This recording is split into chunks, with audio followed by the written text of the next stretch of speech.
श्री स्वामी समर्थ चरित्र सारामृत अध्याय 3. ग्रंथकार कैलासवासी विष्णू बळवंत थोरात. श्री गणेशाय नमः. स्वामी चरणांशी भक्ती जडलेले स्वामी भक्त या जगात खरंच धन्य आहेत.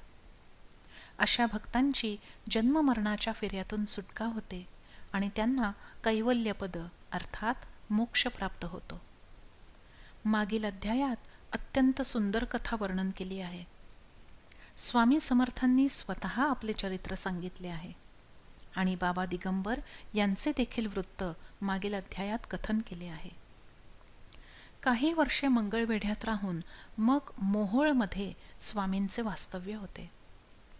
तेव्हा तिथे अप्पा टोळ हे स्वामींचे भक्त झाले. त्यावेळचे संपूर्ण वृत्त मी विस्ताराने वर्णन करत नाही, कारण हा ग्रंथ श्री स्वामी समर्थांच्या चरित्राचे सार आहे.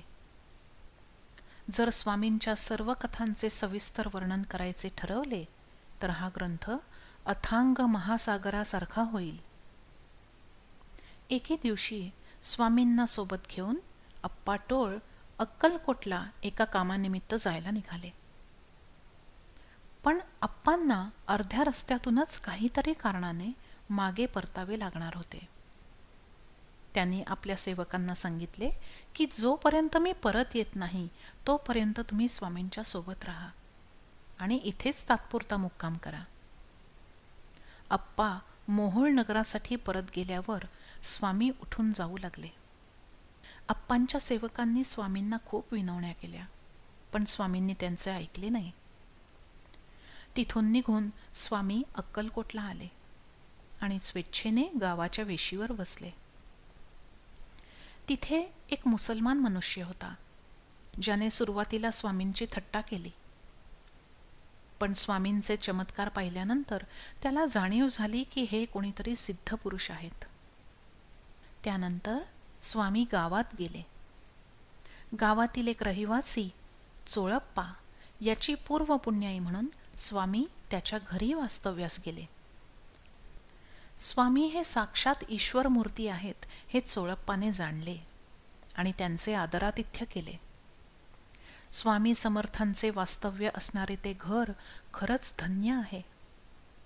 ज्या चरणांचा स्पर्श देवादिकांनाही दुर्लभ आहे असे स्वामींचे चरण चोळप्पाच्या घरी लागले. परब्रह्माशी योग साधण्यासाठी म्हणजेच परमेश्वर प्राप्तीसाठी काही जण योगाभ्यास करतात, तर काही जण कडक तपश्चर्याचा मार्ग स्वीकारतात. काही जण अन्नाचा त्याग करून निराहार राहतात, तर काही जण मौन धारण करतात. काही जण एका पायावर उभे राहून तपश्चर्या करतात, तर काही जण डोंगरातील गुहेमध्ये तपश्चर्या करतात. काही जण पंचाग्नी साधना करतात, तर काही जण फक्त वारा पिऊन राहतात. काही जण कीर्तन करतात, तर काही जण देवाचे पूजन करतात. काही जण होम हवन करतात, तर काही जण षटकर्मांचं आचरण करतात. काही जण लोकांना उपदेश करतात, तर काही जण भजनामध्ये तल्लीन होऊन नाचतात. काही जण ब्राह्मण भोजन घालतात, तर काही जण मंदिरे बांधतात. परंतु कितीही प्रकारे परमेश्वर प्राप्तीसाठी प्रयत्न केला तरी जर मनात भाव नसेल तर ते सर्व प्रयत्न व्यर्थ आहेत. सद्भक्तीशिवाय त्या पवित्र चरणांचा सहवास मिळणे दुर्लभ आहे. चोळप्पाने कुठलेही योगयाग केले नव्हते, परंतु त्याच्या निस्सीम भक्तीमुळे स्वामी त्याच्या घरी आले. त्याची अशी भक्ती पाहून स्वामींनी त्याच्या घरी भोजन केले. हे पाहून चोळप्पाला अतिशय आनंद झाला. तेव्हापासून स्वामी चोळप्पाच्या घरी राहू लागले. दिवसेंदिवस चोळप्पा अधिकाधिक प्रमाणात स्वामींची सेवा करू लागला. त्या काळात मालोजी राजे भोसले हे अक्कलकोटच्या गादीवर विराजमान होते. ते आपल्या कारभारात अतिशय दक्ष तसेच परमज्ञानी होते. त्या काळात अक्कलकोट विशेष प्रसिद्ध नव्हते, पण त्या भूमीवर स्वामी समर्थांचे पाय लागताच अक्कलकोटचे भाग्य उजळले. पूर्वीच्या त्या अप्रसिद्ध नगराचे नाव जगात गाजू लागले. चोळप्पाच्या घरी कुणी एक संन्यासी आले आहेत, जे चमत्कार करून दाखवतात अशी चर्चा गावात होऊ लागली. स्वतःची प्रसिद्धी व्हावी अशी मनात इच्छा नसल्याने स्वामी बाहेर वावरत नसत. जेव्हा लोकांमध्ये स्वामींबद्दल चर्चा होऊ लागली तेव्हा राजापर्यंत ही वार्ता पोचली की आपल्या नगरात एक विख्यात संन्यासी आलेले आहेत. स्वामी अक्कलकोटमध्ये चोळप्पाच्या घरी वास्तव्यास आहेत. तिथे त्यांचे दर्शन घेण्यासाठी स्त्री पुरुष जात आहेत. स्वामी एक अवतारी पुरुष असून त्यांच्या लीला विलक्षण आहेत अशी चर्चा ऐकून मालोजी राजे म्हणाले, गावात असा कोणी थोर संन्यासी येऊन इतके दिवस झाले, ही बातमी आम्हाला आतापर्यंत कळली का नाही? आता आपण लगेच जाऊन त्या थोर पुरुषाची भेट घेऊया.